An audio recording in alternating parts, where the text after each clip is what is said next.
News 24 తెలుగుకి స్వాగతం. వార్తలోని ముఖ్యాంశాలు చూద్దాం. ఆభరణాల విషయంలో ఇద్దరు మహిళల మధ్య జరిగిన గొడవ హత్యకు దారితీసిన ఘటన కూకట్పల్లి పోలీస్ స్టేషన్ పరిధిలో చోటు చేసుకుంది. ఈ నెల 30 తేదీన లోదా అపార్ట్మెంట్స్ సమీపంలోని ఉదాసీమ మఠం నిర్మానుష్య ప్రాంతంలో మహిళ మృతదేహం గుర్తించిన స్థానికులు పోలీసులకు సమాచారం అందించారు. విషయం తెలుసుకున్న పోలీసులు సంఘటనా స్థలానికి చేరుకుని కేసు నమోదు చేసి దర్యాప్తు చేపట్టారు. దీనిలో భాగంగా నిజామాబాద్ జిల్లా ఏడేపల్లి గ్రామానికి చెందిన ప్రియాంక కేపీహెచ్బి కాలనీలో ఉంటూ గత కొంతకాలంగా వ్యభిచారం చేసుకుంటూ జీవనం సాగిస్తుంది. గత నెల రోజుల క్రితం జగద్గిరిగుట్ట ఎల్లమ్మ బండలోని ఎన్టీఆర్ నగర్లో అద్దెకు ఉండే మంజుల అనే మరో మహిళకు తన వెండి పట్టగొలుసులను మట్టెలు మంజులకు దాచిపెట్టమనిచ్చింది.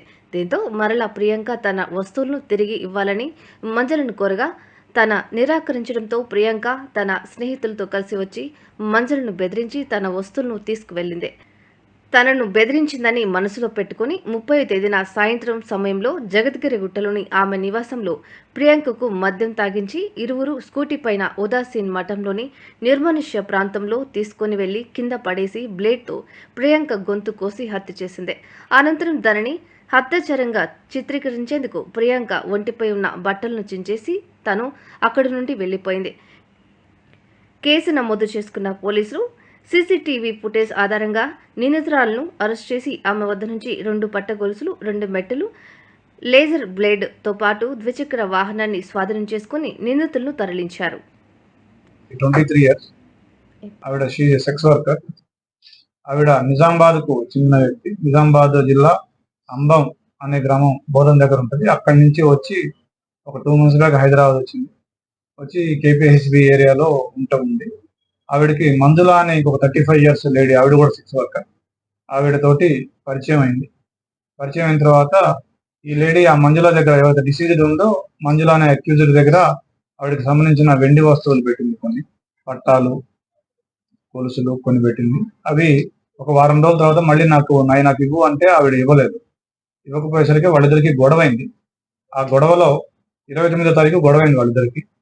ఆ గొడవలో ఈ ఎవరైతే డిసీజ్డ్ ఉందో ప్రియాంక అనే డిసీజ్డ్ ఆవిడ వాళ్ళ ముగ్గురు స్నేహితులను తీసుకొచ్చి ఈమెను బెదిరించింది. మంజులని బెదిరించి వార్నింగ్ ఇప్పించి మళ్ళీ ఆవిడ వస్తువులు ఆవిడకి ఇచ్చినట్టుగా చేసుకుంది.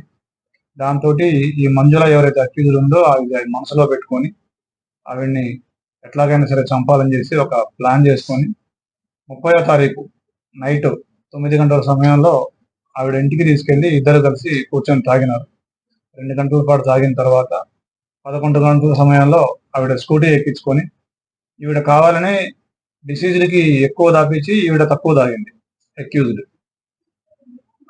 తన స్కూటీ మీద ఎక్కించుకొని ఎక్కడైతే హత్యాస్థలం ఉందో ఆ హత్యాస్థలానికి తీసుకొచ్చి అక్కడ ఆవిడ మత్తులో ఉంది కాబట్టి ఎక్కువ ప్రతిఘటించలేకపోయింది. ఆవిడ కింద పడవేసి ఆవిడ గుండెల మీద కూర్చొని ఒక లేజర్ బ్లేడ్ తీసుకుని ఆవిడ గొంతు కట్ చేసి చంపేసింది. చంపిన తర్వాత ఒక ప్లాన్ చేసి ఇదేదో రేప్ కేసు లాగా చిత్రీకరించాలని చెప్పేసి ఆ డిసీజ్డ్ యొక్క బట్టల్ని కూడా అదే బ్లేడ్ తోటి ప్యాంట్ ని, షర్ట్ ని అన్నిటిని కట్ చేసి ఒక రేప్ సీన్ లాగా క్రియేట్ చేసింది. అయితే మనకి ఇంటర్నల్ గా మన SHO Kukatpally and ACP Kukatpally ఆధ్వర్యంలో మనం సీసీ కెమెరాలు చూసి ఇంటర్నల్ ఇన్ఫర్మేషన్ తీసుకొని అక్యూజ్డ్ ని చక్కచక్యంగా పట్టుకోవడం జరిగింది. ఈ అక్యూజ్డ్ ఒక్కటే ఈ పని చేసింది. ఈవిడ నన్ను బెదిరించింది, ఈవిడతో నాకు ఎప్పటికైనా హాని ఉంది, మగవాళ్ళతో నన్ను బెదిరించింది అని చెప్పేసి మనసులో పెట్టుకొని ఈ విధంగా హత్య చేసింది. ఈ అక్యూజ్ని ఈ రోజు అదుపులో తీసుకోవడం జరిగింది. ఈవిని త్వరలో రిమాండ్ చేస్తాం. ఎస్ఓటి వాళ్ళు ఈ హత్యను ఛేదించడంలో చాలా సహాయపడినారు. అదేవిధంగా కొన్ని వస్తువులు కూడా మేము సీజ్ చేయడం జరిగింది. 2 సిల్వర్ చైన్స్, ఒక 2 సిల్వర్ మెట్టెలు, ఒక లేజర్ బ్లేడ్ హత్య కోసం వాడింది, ఒక శారీ అక్యూజ్డ్ ఆ రోజు ఏదైతే బ్లడ్ స్టెయిన్స్ ఉన్నాయో ఆ శారీ, అదేవిధంగా స్కూటీ, టీవీఎస్ స్కూటీ, వీటిని మేము సీజ్ చేయడం జరిగింది. ఇవన్నీ కోర్టులో ప్రొడ్యూస్ చేస్తాం. మంజుల వచ్చేసి తాండూరు ఏరియాకి చెందిన, బట్ ఆవిడ ఇక్కడే ఉంటుంది. ఇదే ఏరియాలో జగద్గిరిగుట్ట ఏరియాలో ఉంటుంది. రెంటెడ్ హౌస్ లో ఉంటుంది.